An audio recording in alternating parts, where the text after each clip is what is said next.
বাসায় থাকার পরে সে আমার দিকে মানে অন্যরকম একটা ফিলিংস আসছে তার ভিতরে।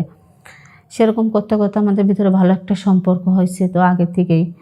তারপরে সে রাত্রে আমার সঙ্গে অন্য একটা খারাপ প্রস্তাব দিছে, তো আমি প্রথমে না করছি। না করার পরে সে আমারও বলতেছে, দেখেন ভাবি, আর এই সমস্যা নাই, আমি আপনারে বিয়ে করব, আপনি ওকে ডিভোর্স দিয়ে দেন, আমি আপনাকে বিয়ে করব। তো বললাম যে হ্যাঁ, প্রথমে সবাই বলে, যখন পুরানো হয়ে যায় তখন আর কেউ কিছু বলে না। তা বললে না সমস্যা নেই, আমি সারা জীবন আপনাকে আমার পাশে রাখবো। আজকে আমার জীবনের কিছু বাস্তব ঘটনা আপনাদের সঙ্গে তুলে ধরব। আসলেই আমার বিয়ে হয়, আমার স্বামী থাকে প্রবাসে, তার নাম হলো মোতালেব। তো আমার স্বামী ভালোই টাকা পয়সা পাঠাতেছে, ভালো টাকা ইনকাম করতেছে। তো গ্রামে আমার তো এখন আগের থেকে অনেকটা ভালো অবস্থা, অনেক টাকা পয়সা হয়েছে, আর গাঁও গ্রামে থাকতে ভালো লাগে না। তো আমার স্বামীরে ফোন দিয়ে বললাম, দেখো আমার তো গ্রামে ভালো লাগে না, তাইলে আমার ঢাকায় একটা বাসা ভাড়া করে দাও, আশুলিয়া। তো বলতেছে আশুলিয়া বাসা ভাড়া থাকবা? বললাম যে হ্যাঁ, আশুলিয়া আমার একটা বাসা ভাড়া করে দাও, আসলে গ্রামে ভালো লাগে না। তো বলতেছে যে তুমি তো ওইখানে একা থাকতে হবে। তো বললাম হ্যাঁ থাকবো, সমস্যা নাই, তুমি আমার বাসাটা ঠিক করে দাও। তো বললো আচ্ছা ঠিক আছে। আমি আশুলিয়া আমার একটা বাড়িওয়ালার সঙ্গে পরিচয় আছে, আমি বিয়ের আগে ওইখানে থাকতাম, বিদেশে আসার আগে। তো আমি সেইখানে কথা বলতেছি। তো সেইখানে কথা বলে বাড়িওয়ালাকে ফোন দিয়ে বলছে। তো বাড়িওয়ালা ফোন ধরে নাই, ধরছে তার ছেলে আছে একটা, সোহেল নাম, সে। তো তার সঙ্গে কথা বলে একটা ফ্ল্যাট বুকিং করছে। বুকিং করার পর আমার ফোন দিয়ে বলে, তুমি আশুলিয়া সোহেলদের বাসায় চলে আসবা, আর ফার্নিচার কিছু আনা লাগবে না, আমি টাকা পাঠাইলে তুমি ফার্নিচার ওইখান থেকে করবা, বাড়িতে যেগুলো আছে এগুলো থাকুক, কিছু লাগবে না। তো আমার স্বামীর কথায় আমি অনেক খুশি, কেননা সে আমার ফ্ল্যাটে রাখবে, খুশি তো হওয়ার কথাই। তো আমি আমার স্বামীর কথাতে খুশি হয়ে তখন বললাম আচ্ছা ঠিক আছে, আজকে আমি না খুব খুশি। তখন আমার স্বামী বলতে, হ্যাঁ খুশি তো হবাই, খুশি হবা না, আমি তোমার খুশির জন্য এত কিছু করতেছি, তুমি তো খুশি থাকবা, আর আমি চাই তুমি সারা জীবন খুশিই থাকো। তো আমি বললাম আচ্ছা ঠিক আছে। তো তারপরে আমি যখন বাসায় আসলাম, আসলে বাসায় এসে কিছুদিন খুব ভালোই কাটলো। তো সব সময় তো আর আমি নিচে যাইতে পারি না, তো আমার যখন যেটা প্রয়োজন হয় সোহেলরে বললে, বাড়িওয়ালার ছেলে সোহেল, ওকে বললে ও নিয়ে এসে দেয়। তো ওই দিনকে আমি ওকে বলছি যে আমার একটা কাজ করে দেবেন। তো বলে কীভাবে বলেন, সমস্যা নেই, আপনি শুধু মুখ দিয়ে বলেন। তো আমি বললাম আমার কয়েকটা শ্যাম্পু এনে দেবেন। বলে আচ্ছা ঠিক আছে এনে দিব। তো আমি বললাম যে তাহলে টাকা নিয়ে যান। কয়রে না ভাবি, কি টাকা লাগবো না, আপনি হয়েছেন ভাবি, আর একটা জিনিস চাইছেন দেওরের কাছে, সেটা দিতে পারবে না, সেরকম তা কি হয়? তো বললাম দেখেন তারপরেও টাকা পয়সার বিষয়। তো বলে না সমস্যা নেই, আপনি এত ভয় পান কেন, আর আপনি এত পর ভাবেন কেন? তো আমি বললাম পর ভাবা তো বড় কথা না ভাইয়া, আসলে আমি এখানে তো সেরকম কিছু চিনি না, আর আমার স্বামীর সঙ্গে জাস্ট আপনাদের অনেক দিনের পরিচয়, তো সেই কারণে আমার এইখানে পাঠাইছে, আর আমি এখানে আসছি। তো তোমার স্বামী বলছে যে সমস্যা নাই, ওরা আমি আগের থেকেই তোমার বিয়ে করার আগে থেকে আমি ওইখানে থাকি, বা বিদেশে যাওয়ার আগে ওইখানে থেকে আসছি, ওরা খুব ভালো। সে কথাতে আমি বলছি আচ্ছা ঠিক আছে, যদি ভালো হয় তাহলে ভালো।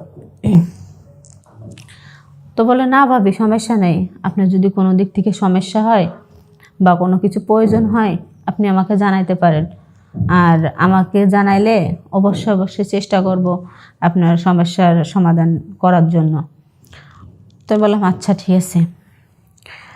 তো যখন আমার স্বামী ওইটা অনেকটা দিন যত হয়ে গেছে, আমার সোহেলের সঙ্গে মানে অসাধারণ, মানে আলাদা একটা সম্পর্ক হয়েছে, আলাদা একটা ভালোবাসা মহব্বত ওর ভিতরে হয়েছে।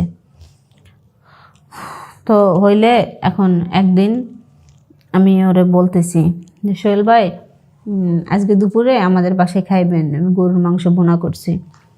তো বললো আচ্ছা ভাবি আমি আসবো।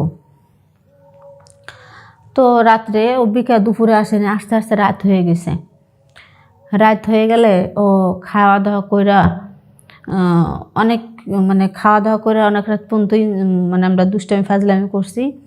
করার পরে তখন বলতেছে যে এখন আর বাসায় অনলাইন তো অনেক রাত হয়ে গেছে, এখন কি করি? তো আমি বললাম যে কী হয়েছে, সমস্যা কি? আমার ফ্ল্যাটে থাকেন, সকালে যাইয়েন, আপনাদের বাড়ি আপনাদের ওই বাড়ি থেকে এই বাড়ি তো ভালোই। তো বলে আচ্ছা ঠিক আছে থাকলাম।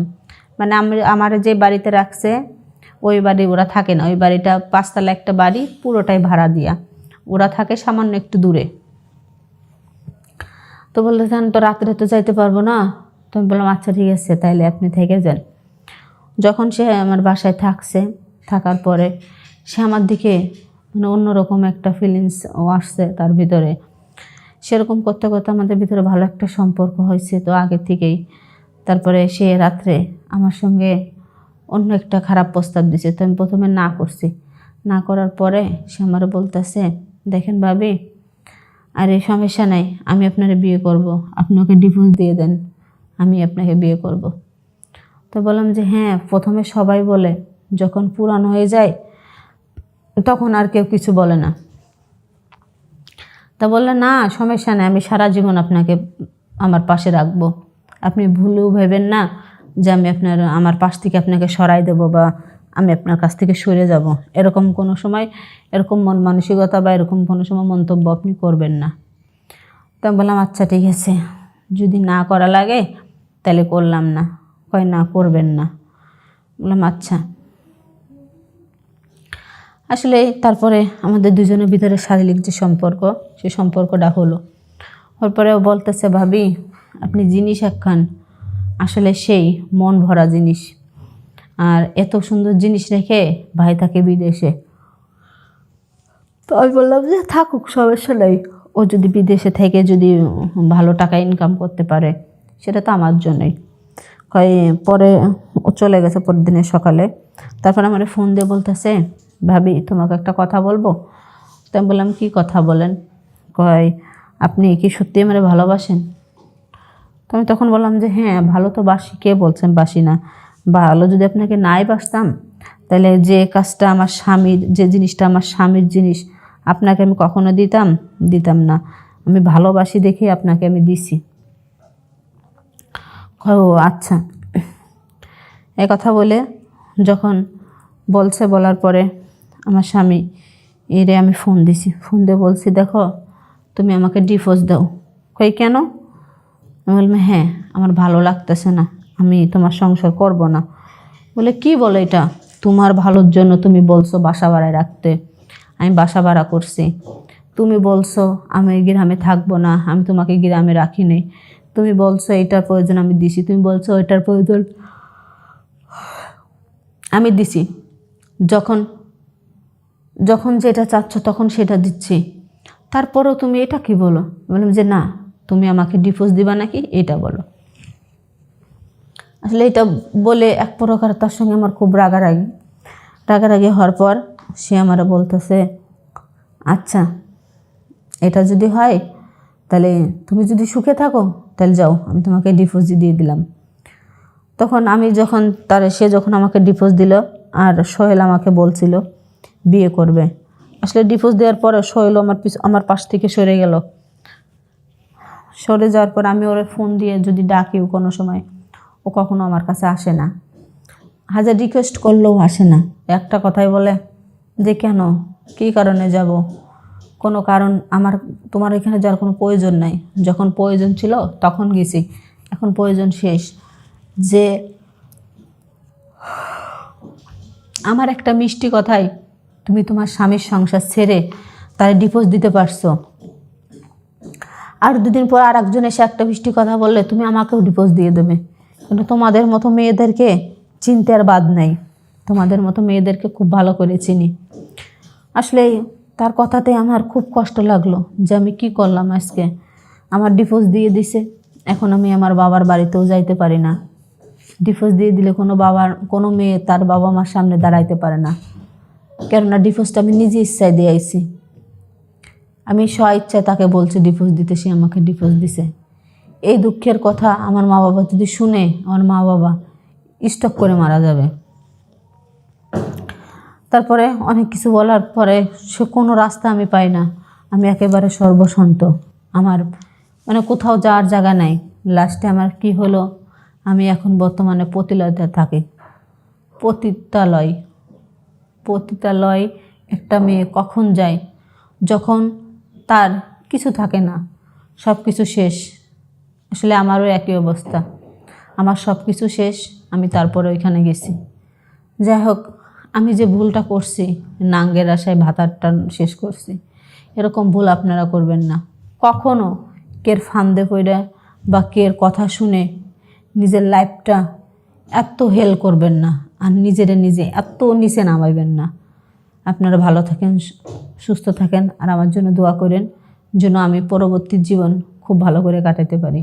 আর আমি যে অন্ধকার ঘরে গেছি, সে অন্ধকার ঘর থেকে যেন খুব তাড়াতাড়ি বেরোতে পারি।